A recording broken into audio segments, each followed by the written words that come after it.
మాటలు అన్నా కూడా మేము ఇంకా ఎందుకు ఎంతో కొంత ఇదిగా ఉన్నాము అంటే ఆ దగ్గుపాటి ప్రసాద్ అనేవాడి వెనకల మా నందమూరి తారక రామారావు గారు స్థాపించిన తెలుగుదేశం పార్టీ జెండా కనిపిస్తోంది. అందుకోసమే ఎంతో కొంత ఇదైంది. ఆ జెండా కాసేపు పక్కన పెట్టి వస్తే మా ఎన్టీఆర్ అభిమానుల తడాక ఏదో మేము చూపిస్తాం. తర్వాత ఈ ప్రసాద్ అనేవాడు మాట్లాడుతూ ఈ ప్రసాద్ అనే ఎమ్మెల్యే మాట్లాడుతూ ఆ వాయిస్కి నాకు సంబంధం లేదు, నాకు దానికి ఎటువంటి సంబంధం లేదు అని చెప్పడం జరిగింది. బట్ ఎవరితో అయితే ఈయన మాట్లాడాడో అదే ధను అనే అబ్బాయి కొన్ని మీడియా సంస్థలకు ఇచ్చిన ఇంటర్వ్యూల్లో మేము కూడా నైట్ చూసాం. అది ఆయనే క్లియర్ కట్గా ఎమ్మెల్యే గారే మాట్లాడారు. మాట్లాడుతూ పైగా నాకు నా కుటుంబానికి థ్రెటనింగ్ కాల్స్ వస్తున్నాయి, మళ్ళా వచ్చేసి ఇది ఫేక్ అని చెప్పేసి నువ్వు ప్రెస్ మీట్ పెట్టి చెప్పు అని చెప్పేసి వాళ్ళ భార్యకి, వాళ్ళ అన్నలకి, వాళ్ళందరికీ ఫోన్ కాల్స్ వస్తున్నాయి, నాకు ప్రాణహాని ఉంది అని చెప్పేసి చెప్పడం జరిగింది. దాని తర్వాత ఇంతకుముందు కూడా ఒకానొక సందర్భంలో మా నందమూరి తారక రామారావు గారు నా కట్టె కాలేంత వరకు నేను తెలుగుదేశం పార్టీలోనే ఉంటాను, తెలుగుదేశం పార్టీతోనే ఉంటాను, పార్టీకి ఎప్పుడు ఏ అవసరం వచ్చినా కూడా నేను రెడీగా ఉంటాను అని చెప్పడం జరిగింది. ఇదే కోవలో మేమందరము కూడా ఇటు ఫ్యాన్స్ కానీ అటు పార్టీని కానీ బ్యాలెన్స్ చేసుకుంటూ వస్తున్నాం. ఇది ఇప్పుడు కాదు, కొంతమంది నాయకుల పనితీరు వల్ల ఫ్యాన్స్కిను పార్టీకి గ్యాప్ వచ్చే ప్రమాదం ఉంది. సరే, ఇంతకు ముందు కొంతమంది మాట్లాడినా మేమందరం మాట్లాడుకొని ఎందుకులే సరేలే మళ్ళీ మరొక ఇష్యూ అవుతుంది ఎందుకులే అని చెప్పేసి మేము దాన్ని చేయడం జరిగింది.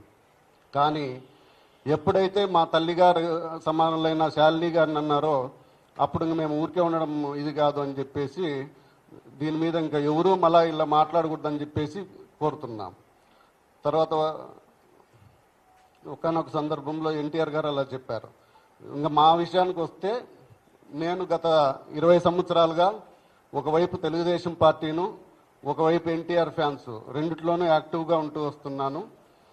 2004లోనే తెలుగుదేశం పార్టీలో యాక్టివ్గా ఉన్నందున కీర్తిశేషులు పరిటాల రవీంద్ర గారితో పాటు నా మీద కూడా హత్యాయత్నం కేసు నమోదు చేయబడింది.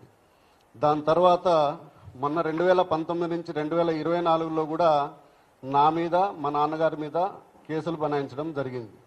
ఇప్పుడు మా నాన్నగారి వయసు 72 సంవత్సరాలు. ఇప్పుడు కూడా మా నాన్నగారి మీద, మా కో బ్రదర్ మీద ఒక అటెంప్ట్ మర్డర్ కేసు పెట్టి ఇప్పుడు కూడా కోర్టుల చుట్టూరా తిరుగుతున్నారు. మేము కూడా అప్పట్లో నెలల కొద్దీ జైల్లో మగ్గినాము, సంవత్సరాల కొద్దీ కోర్టుల చుట్టూరా తిరిగాం పార్టీ కోసం.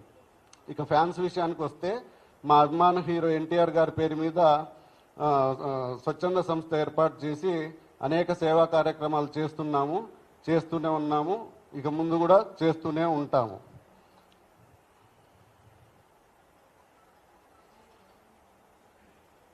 ఇక ఇప్పటికైనా సదరు దగ్గుపాటి ప్రసాద్ అనే పెద్ద మనిషి బుద్ధి తెచ్చుకొని చేసిన తప్పును ఒప్పుకొని బేషరతుగా అనంతపురం నడిబొడ్డున క్షమాపణ చెప్పాలని, అలా చెప్పని పక్షంలో రాష్ట్ర వ్యాప్తంగా కాదు ఆయన్ని ఇచ్చేస్తూ పార్టీ నుంచి సస్పెండ్ చేయాలని చెప్తూ, అలా చేయని పక్షంలో రాష్ట్ర వ్యాప్తంగానే కాదు దేశవ్యాప్తంగా ఉన్న యావత్ నందమూరి అభిమానులందరూ కూడా ఎన్టీ రామారావు గారి విగ్రహాల దగ్గర నిరసన కార్యక్రమము ఇవన్నీ రాస్తారోకోలు కూడా చేస్తాం రాబోయే రోజుల్లో.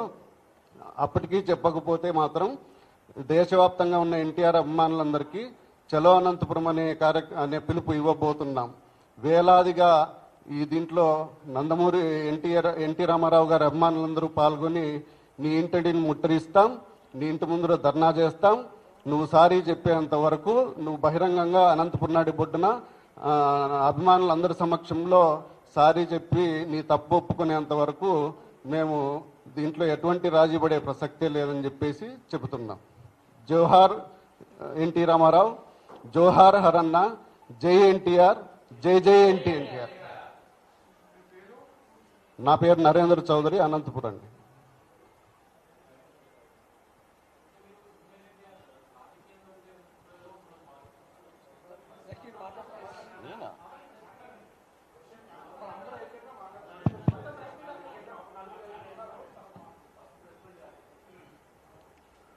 జై ఎన్టీఆర్, జై జై ఎన్టీఆర్.